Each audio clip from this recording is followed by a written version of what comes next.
नमस्कार साथियों, दिव्यम क्लासेस सीकर में पुनः आपका स्वागत है। आज की क्लास में हम पाई चार्ट या वृत्त चार्ट के बारे में जानकारी प्राप्त करेंगे। देखिए, पाई और सर्कुलर चार्ट। तो सबसे पहले इसका जो भाग है वो किस रूप में देखिएगा, प्रतिशत के रूप में समंक। समंक का मतलब होता है आंकड़ा, data, data in form of percentage. जब पाई चार्ट के अंतर्गत समंक यानी कि डाटा प्रतिशत में दिए गए होते हैं तो सभी खंडों का कुल 100% होता है। देखिएगा, सभी खंडों का कुल 100% होता है। जैसे नीचे एक पाई चार्ट बना रखा है। पाई चार्ट का मतलब होता है एक सर्कल होता है। जैसे परिवार में अपने विभिन्न प्रकार के खर्चे होते हैं तो उन खर्चों को अपन अलग अलग टुकड़ों के रूप में दर्शा देते हैं। तो इस तरीके से इसके यहाँ पर 1 2 3 4 5 खंड हो रहे हैं, लेकिन अभी जो हमने आपके सामने जो पाई चार्ट बना हुआ है उसके केवल 4 खंड है। तो यहां प्रतिशत की बात कर रहा है। देखिए, सभी खंड का कुल 100% होगा, तो यहां पर कितने 4 खंड है, तो इन चारों खंडों का योग कितने के बराबर होगा, 100% के बराबर होगा। तो 4 खंड का मतलब हो गया यहां पर एक खंड आपका 25% के बराबर है। एक खंड यहां पर 25% के बराबर है। तो 25% को 4 बार जोड़ेंगे तो 100% टोटल आ जाता है। इसी तरीके से अगर खंड के अलग ज्यादा टुकड़े कम टुकड़े हो जाते हैं तो यहाँ पर जो इनकी वैल्यूज है 25-25 की जगह वो कम ज्यादा हो जाती है। अब देखिए, बात करते हैं अपन, जब पाई चार्ट के कुल भाग प्रतिशत में दिए गए हैं तो किसी खंड का हम वास्तविक मान कैसे ज्ञात करते हैं या किसी खंड का प्रतिशत मान कैसे ज्ञात करते हैं। देखो, क्वेश्चन क्या है, क्वेश्चन में आपसे दो तरह की बातें दे सकता है। जैसे इधर से इसकी प्रतिशत की बात करें तो ये आधा आधा भाग हो गया, तो 50% दे रखा होता है। तो इस 50% को हमें जैसे रुपये में ज्ञात करना होता है। ये पूरा भाग जैसे मान के चले 100 रुपये के बराबर दे रखा है, तो ये 50% कितने रुपए के बराबर है। दूसरा सवाल आपका इस तरीके से आ सकता है कि ये जैसे 50 रुपये के बराबर दे रखा है, तो ये जो 50 रुपये है वह कितने प्रतिशत के बराबर है, कितने प्रतिशत के बराबर है। इस तरीके से दो क्वेश्चन इसके अंदर पुटअप होते हैं और कई बार तुलनात्मक अध्ययन भी हो जाता है। तो वो हम जब क्वेश्चन देखेंगे उस समय उस पर डिस्कस करेंगे। तो अभी अपनी बेसिक जानकारी के लिए देखिएगा, जब खंड का वास्तविक मान ज्ञात करना होता है, वास्तविक मान का मतलब जैसे अभी हमने 100 रुपये माने कि ये जो चारों भाग है वो 100 रुपये के बराबर है और एक खंड 25% के बराबर है, क्योंकि 4 खंड है, कुल खंड 100 के बराबर है, तो 100/4 यानी कि 25% के बराबर हो गया ये। तो देखिए, तो इस खंड को 25% के रूप में दिखा रखा है और अपने पास पूरा जो खंड है वह 100 रुपये के बराबर है। इसलिए ये 25% कितने रुपए के बराबर होंगे यह पता लगाने के लिए अपन इस सूत्र को काम में लेते हैं। देखिए, किसी खंड का वास्तविक मान जब पता करते हैं तो उसके कुल वास्तविक मान यानी कि यहाँ पर 100 रुपये है, उसको खंड के प्रतिशत से गुणा करना है। यहाँ 25% है और उसमें 100 का डिवाइड कर देना है। तो देखिए, ये 25% अपने पास निकल कर आ गया है। सॉरी, 25 रुपये अपने पास निकल कर आ गए हैं। हम वास्तविक मान ज्ञात कर रहे हैं, प्रतिशत नहीं कर रहे हैं, तो ये अपने पास रुपये शेष रह जाते हैं। बात करते हैं खंड का प्रतिशत ज्ञात करना हो तो क्या सूत्र लगाएंगे। तो ये देखो, इसका थोड़ा सा उल्टा हो जाता है। तो खंड का जो वास्तविक मान है उसमें कुल वास्तविक मान का भाग लगा देंगे। जैसे अभी अपने पास 25% है, तो ये वास्तविक मान तो हो गया 25 और कुल वास्तविक मान इसका 100 है, उसको फिर अपन 100 से मल्टीप्लाई कर देंगे, तो ये कट गया। तो ये देखो 25% बच गया और ये प्रतिशत में मान पूछ रहा है। तो इस तरीके से हमें इनके मान ज्ञात करने होते हैं। आगे देखो, ये ऊपर जो था वह प्रतिशत के रूप में दिया गया था, पाई का मान या पाई चार्ट के अंदर जो वैल्यूज है वह प्रतिशत में थी, लेकिन कई बार आपको डिग्री में भी दी जा सकती है। तो देखिए, डिग्री के रूप में जब समंक आपको दिए हुए रहते हैं, data in form of degree में होते हैं, तो क्या होता है। तो देखिए, जब प्रतिशत के रूप में समंक यानी कि डाटा दिए हुए रहते हैं तो पूरे भाग को हम 100% के रूप में मानते हैं, और जब डिग्री में दिया हुआ रहता है तो जो पूरा भाग है उसको हम डिग्री के रूप में मानेंगे। और डिग्री पूरी जो होती है 360 डिग्री होती है। हम जानते हैं कि एक वृत्त जो होता है उसके केंद्र पर चारों ओर 360 डिग्री का कोण बनता है, इसलिए इसका कुल भाग जो है वह 360 डिग्री के बराबर माना जाएगा। अगर यहाँ पर एक कोण कोण बनता है तो ये देखो 90 डिग्री का, फिर ये 180, 270 और ये 360 डिग्री। तो जब डिग्री के अंदर वैल्यूज दे रखी होती है तो कुल मान जो है हम 360 डिग्री मानकर चलते हैं। जब पाई चार्ट के अंतर्गत समंक डिग्री में दिए गए हो तो सभी खंडों का कुल 360 डिग्री मानते हैं।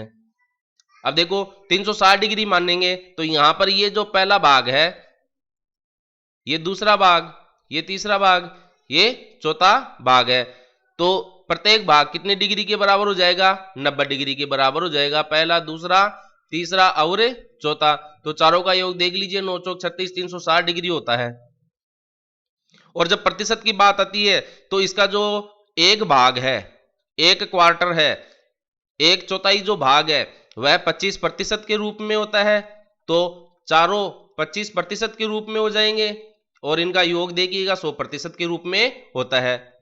तो हम क्या देखेंगे, आगे देखेंगे इस चीज को कि जो प्रतिशत मान है वह डिग्री में 360 डिग्री के बराबर होता है।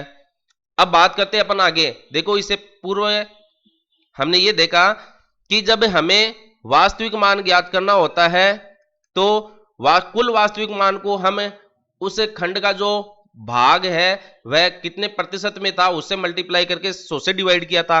अब यहां क्या करेंगे, खंड का वास्तविक मान ज्ञात करना है तो कुल वास्तविक मान को प्रतिशत की जगह डिग्री से गुणा कर देंगे और जो 100 से डिवाइड करते थे, क्योंकि वहां तो कुल भाग 100 था लेकिन यहां कुल भाग कितना है, 360 है, इसलिए डिवाइड यहां पर 360 का करेंगे। तो खंड का वास्तविक जो मान है उसको ज्ञात करने के लिए कुल वास्तविक मान को खंड के डिग्री मान से गुणा करेंगे और 360 से डिवाइड कर देंगे। ये देखो कुछ इस तरीके से भी है। अगर आपने सूत्र पहली बार देखा है तो जैसे ये 25% था आपका पहला भाग 25% था और चारों भागों को हमने 100 रुपये के रूप में डिवाइड किया था। तो हमने ये चीज अच्छी तरह से देखी है कि हमें 100 रुपये को 25% के रूप में दिखाना है और उसके रुपये पता लगाना है। तो कैसे करेंगे, तो 100 रुपये का 25% ज्ञात करते थे। तो इस तरीके के सवाल आपने खूब हल किए। और का मतलब क्या होता है, गुणा। तो 100 को अपन 25 से गुणा कर देते हैं, ठीक है। अब ये चूंकि ये प्रतिशत में है तो चिन्ह हटाने के लिए 100 से डिवाइड कर देते हैं। तो वही चीज देखो यहां पर दे रखी है और कुछ भी नहीं है। प्रतिशत का जो सबसे सरलतम सवाल है सूत्र का वो आपको यहां पाई चार्ट के अंदर दिया गया है। अब इसी तरीके से क्या करेंगे, अगर ये पूरी डिग्री वाले की बात करें तो डिग्री जब 360 में दे रखी है तो 360 डिग्री आप इसको मान लीजिए। तो 360 डिग्री जो है किसके है, 360 डिग्री का 90 डिग्री ज्ञात करेंगे। तो देखिए इसको आगे देख लेते हैं अपन। तो ये दोनों चीज तो अपनी हो गई। जब प्रतिशत की बात करता है तो 100 होता है, जब डिग्री की बात करता है तो 360 होता है। और ये चीज अपनी हो गई। कुल वास्तविक मान जो होता है वह खंड का डिग्री मान होता है। इसको ये मान लीजिए कि कुल वास्तविक मान इसका 100 रुपये है और खंड का डिग्री मान जैसे 4 भाग है इसके, तो एक भाग क्या है, 90 डिग्री के बराबर है। अब नीचे कितना है, 360 से डिवाइड करेंगे क्योंकि कुल भाग कितने हैं, 360। तो ये 9 चौक 36, 4 से डिवाइड करेंगे तो 25। तो देख लीजिए एक चौथाई है और 100 का एक चौथाई 25 रुपया होता है।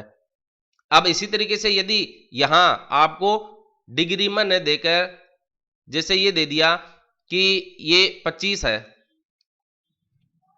ये एक चौथाई भाग कितना है, 25 है, क्योंकि हमने वैसे 100 रुपया माना तो 100 रुपये के हिसाब से ये 25 रुपये के बराबर हो गया है। तो ये 25 रुपया कितने डिग्री के बराबर होगा, इस प्रकार के क्वेश्चन को पता करने के लिए देखो हम ये सूत्र को काम में लेते हैं। खंड का जो डिग्री मान आपको ज्ञात करते हैं तो उसके वास्तविक मान में, खंड के वास्तविक मान में कुल वास्तविक मान का डिवाइड कर देते हैं। अब ये कुछ ऐसा ही है, आपने टेस्ट दिया, आपके 9 नंबर आए, 10 नंबर का टेस्ट था तो कितने प्रतिशत प्राप्त किए आपने, तो 9/10 यानी कि 90% हो गया। तो ये भी तो यही चीज है ना, खंड का वास्तविक मान, खंड कितना है, 25 रुपये के बराबर है और कुल मान कितना है इसका, 100 रुपया है, यानी कि 100 रुपये में से 25 रुपये और कितने में निकालेंगे, अब प्रतिशत तो 100 में निकलते हैं, डिग्री 360 से निकलेगी, इसलिए 100 की जगह 360 से गुणा कर देते हैं। तो ये 25 चौका 100 हो जाता है, 4 का भाग देंगे 90 डिग्री। तो ये देखिए 25 रुपये जो है 90 डिग्री के बराबर अपने को प्राप्त होते हैं। तो ये चीज आपको अच्छी तरीके से समझ में आ गई है। अब अगले वीडियो में देखते हैं, इन क्वेश्चन पर चर्चा करते हैं। एक चीज और देख लेते हैं, प्रतिशत और डिग्री में जो अंतर है वो क्या होता है। प्रतिशत और डिग्री में जो संबंध है, देखिए इनमें क्या अंतर है। ये मोटा मोटा अंतर यही है कि जैसे ये एक पाई चार्ट है और ये दूसरा पाई चार्ट है, इसके अंदर अगर कुल भाग की बात करें तो कुल भाग इसके अंदर 100% के रूप में होता है, और डिग्री की बात करते हैं तो कुल भाग इसमें 360 डिग्री के बराबर होते हैं। वृत्त वही है, सर्कल वही है, आपका चार्ट वो का वही है, लेकिन जब कुल भागों की बात आती है तो ये 100% होता है, ये कुल भागों की बात आती है तो 360 डिग्री होता है। आगे की बात अगर मैं आपको बताना चाहूं तो अगर इसको हम 4 भागों में डिवाइड करें इस पाई चार्ट को, और इस पाई चार्ट को भी अपन 4 भागों में डिवाइड करें, तो यहाँ प्रतिशत वाले में तो इसका जो एक भाग है 25% के रूप में निकल कर आता है, लेकिन जब डिग्री की बात करते हैं तो डिग्री का जो पहला भाग है 4 में से, वह 90 डिग्री के रूप में निकल कर आता है। ये इनमें थोड़ा सा अंतर होता है। तो हम क्या कह सकते हैं यहाँ पर कि इसका जो 100% है वह 360 डिग्री के बराबर है। अब यहां से अगर आपको 1% का मान पता लगाना है तो 360 में आप इधर 100 से डिवाइड कर दीजिए, क्योंकि 100% को आप क्या लिख सकते हैं, 1 गुणा 100% लिख सकते हैं, क्योंकि 100% को 1 से गुणा करेंगे, किसी भी संख्या को 1 से गुणा करते हैं तो वो संख्या ही आती है, और ये आपका 360 डिग्री है।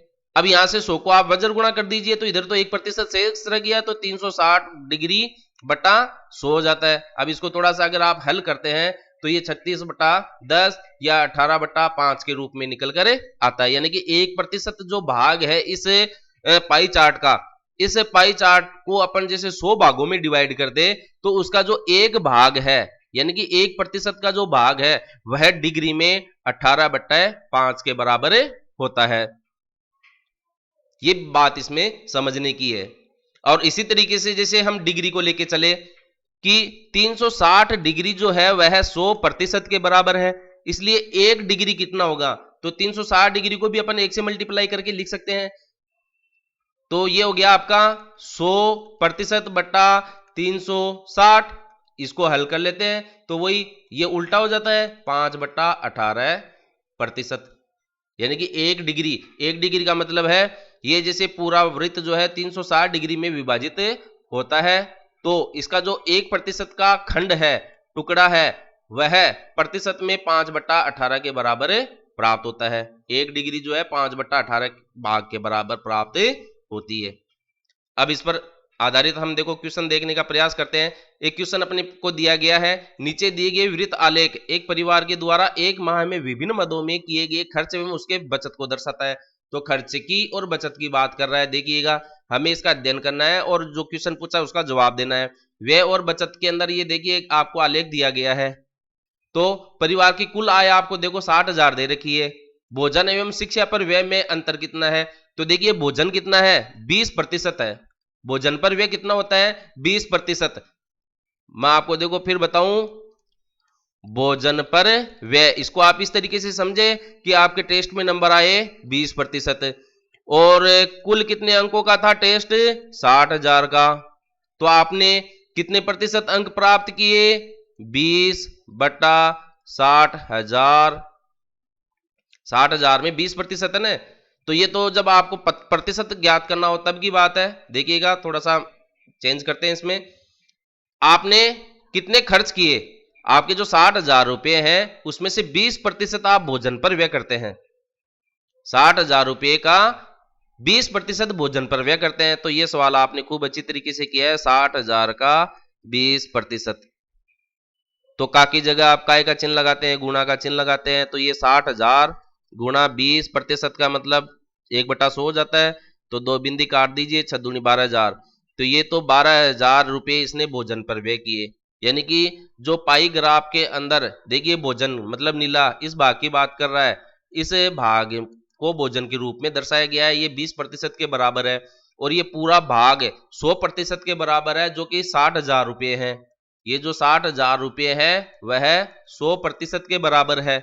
तो एक तो काम आप ये कर सकते हैं कि 100% का 1% ज्ञात कर ले, तो 1% कैसे ज्ञात करेंगे, जो आपका 60,000 है उसमें आप 100 से डिवाइड कर दीजिए तो 600 रुपये, 1% किसके बराबर है 600 रुपये के हैं, और ये 20% भोजन पर खर्च कर रहा है, 20% भोजन पर खर्च कर रहा है, तो अब 1% 600 रुपये है, तो 20% कितने के बराबर होगा 6 दूनी 12, ये लीजिए दूसरा तरीका आपका 12,000 का 12,000 ही आ रहा है, कोई सूत्र ही नहीं लगाना। आप ये काम कर सकते हैं कि जो कुल भाग कितने के बराबर है? 100% के बराबर है। तो 1% का मान ज्ञात कर लो, वैसे ही आपका सीधा उत्तर आ जाता है। तो ये थोड़ा सीधा तरीका हो जाता है। शिक्षा पर देखो 15% खर्च करता है, तो ये शिक्षा पर जब 15% खर्च करता है और 1% 600 के बराबर है, तो 15% को आप 600 से मल्टीप्लाई कर दीजिए, 15 चिकनी 90, यानी कि 9,000 रुपये वो शिक्षा पे खर्च करता है और भोजन पर खर्च करता है 12,000। देखिए भोजन का खर्चा 12,000 है और शिक्षा का खर्चा कितना है? 9,000 है। अंतर ज्ञात कर लीजिए, 3,000 है। तो ये क्या अंतर पूछ रहे हैं, तो अंतर अपन ऑप्शन में देकर क्या कर देंगे? 3,000 कर देंगे। अब आगे का क्वेश्चन देखो क्या पूछ रहा है ये, परिवार द्वारा प्रतिमाह किया गया कुल खर्चा कितना है? तो देखिए क्वेश्चन के अंदर ये बचत कर रहा है 18% की और बाकी सारा खर्चा है, तो पूरा खर्चा आपका देखो 100% के बराबर है, उसमें से 18% ये बचत कर रहा है। तो बताइए खर्च कितना हो गया? 100 में से 18 कम कर दीजिए, 82% खर्चा हो गया। अब आपका 82% खर्चा है, हमने अभी देखा 1% जो है 600 रुपये के बराबर है, तो 82% कितना होगा? 82 को आप डायरेक्ट 600 से मल्टीप्लाई कर दीजिए, 6 दूनी 12, 8 छिक 48 और 1 49, ये 49,200 रुपये, यानी कि वह सभी प्रकार के मदों में खर्चे कर देता है, जिसमें परिवहन पर, कपड़े पर, किराए पर, भोजन, शिक्षा और अन्य खर्च सारे खर्चे शामिल हो गए, तो कुल मिला के 49,200 रुपये खर्च होते हैं। तो कुल खर्चा कितना हुआ? 49,200। अब बात करते हैं अगली क्वेश्चन की। नीचे दिया गया वृत्तारेख एक शहर में विभिन्न व्यवसाय में लगे मजदूरों को दर्शाता है। तो व्यवसाय में लगे मजदूरों को ये दर्शा रहा है, जिसमें ये प्रोफेशन का भी है, इसके अंदर एक वाणिज्य का है, एक परिवहन का है, निजी सेवा का है, विनिर्माण का है और अन्य व्यवसाय है। तो यहां पर देखो ये डिग्री में दे रखा है। एक क्वेश्चन अपन ने प्रतिशत में देख लिया, अब अगला क्वेश्चन अपन डिग्री पर देख रहे हैं। तो ये क्या कह रहा है? वृत्तारेख का अध्ययन करके निम्न प्रश्नों के उत्तर दीजिए। यदि निजी सेवा में लगे व्यक्तियों की संख्या 2160 है, निजी सेवा में लगे व्यक्तियों की संख्या कितनी बताई इसने? 2160। तो निजी सेवा कितने के बराबर है? 25 डिग्री के बराबर है। निजी सेवा 25 डिग्री के बराबर है। तो कहने का मतलब क्या हो गया? 25 डिग्री किसके बराबर है? 2160 व्यक्तियों की संख्या के बराबर है। देखो निजी सेवा में डिग्री में तो 25 है और व्यक्तियों की संख्या कितनी है? 2160। तो फिर ये क्या कह रहा है? परिवहन में लगे व्यक्तियों की संख्या कितनी होगी? तो साथियों हम यहां से 1 डिग्री का मान पता लगा सकते हैं। देखिए ये 1 डिग्री का मान ज्ञात करने के लिए हम 25 को 1 गुना 25 लिख सकते हैं। तो 1 का पता लगाने के लिए 25 का भाग लगा देंगे, ठीक है। तो देखिएगा 5 का भाग लगाते हैं सबसे पहले, या ये मान के चलिए आप, ये आपका 1 डिग्री के बराबर मान हो गया। इसको हल मत कीजिए, हल अपन आगे कर लेंगे। 2160 बटा 25 ये 1 डिग्री के बराबर है। और ये क्या पूछ रहा है? परिवहन में लगे व्यक्तियों की संख्या कितनी होगी? तो परिवहन वाला देखो 40 डिग्री है, तो इसको आप 40 से मल्टीप्लाई कर लेंगे तो परिवहन में लगे व्यक्तियों की संख्या प्राप्त हो जाएगी। तो परिवहन में लगे व्यक्तियों की संख्या 2160 बटा 25 गुणा 40। तो 5 का भाग लगाएंगे, 5 का लगाएंगे 8, 5 का इधर से और लगा दीजिए, 5 चौके 20, 5 से 15, 5 दूनी 10, 832 को फिर 8 से मल्टीप्लाई कर लीजिए ये दोनों को, 8 दूनी 16, 8 ती 24, 1 25, 2 8 चौक 32, ये 3,456। तो परिवहन में लगे व्यक्तियों की संख्या कितनी हो गई? यहाँ पर 3,456 व्यक्ति हो गए हैं। अब आगे बात करते हैं, यदि कुल मजदूरों की संख्या, तो देखिए कुल मजदूरों की संख्या यहाँ पर है 9,720। तो ये 9,720 जो है 360 डिग्री के बराबर होंगे, ये बात बता दो आपको। आप इसको ऐसे भी लिख सकते हैं 360 डिग्री बराबर 9,720 व्यक्ति कुल मजदूरों की संख्या है। और यहां पर जो पाई चार्ट पढ़ रहे हैं अपन वो डिग्री में है, डिग्री का मतलब कुल डिग्री, इसका जो कुल डिग्री है वह 360 डिग्री के बराबर होगा। तो ये क्या पूछ रहा है? विनिर्माण में लगे व्यक्तियों की संख्या से कितनी कम है? प्रोफेशन में लगे व्यक्तियों की संख्या विनिर्माण में लगे व्यक्तियों की संख्या से कितनी कम है? तो यहां पर आप देखो 1 डिग्री का पता लगा लीजिए। 1 डिग्री का मतलब हो गया 9,720 बटा 360। अब आपको क्या करना है? एक तो प्रोफेशन में और विनिर्माण में। तो प्रोफेशन वाले को इस आंकड़े से गुणा कर दीजिए, प्रोफेशन में 35, विनिर्माण में 85। तो इसको एक बार आप 35 से गुणा कीजिए और फिर आप 85 से गुणा कीजिए और उसका अंतर कीजिए, आपको उत्तर प्राप्त हो जाएगा। प्रैक्टिस कीजिएगा, इसको हल करके देखिएगा।